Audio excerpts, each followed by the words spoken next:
Assalomu alaykum do'stlar. Mana kunimiz yakunlanishiga qaramasdan bizda navbatdagi operatsiya 25 yoshli bemorimiz burunlarda nafas olishga qiyinchilik bilan kelganlar. Tekshirib ko'rganimizda burun to'sig'ida qiyshiqlik aniqlanib va hozir operatsiyani boshlaymiz.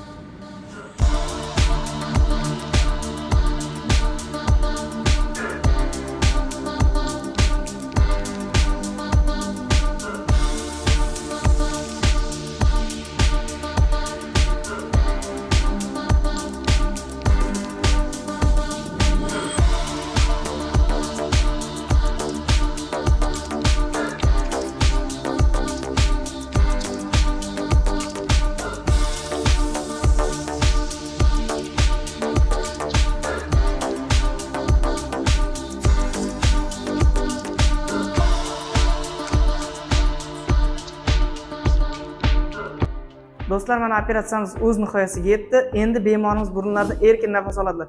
Sizda va yaqinlaringizda burundan nafas olishda muammo bo'lsa, albatta bizga murojaat qiling.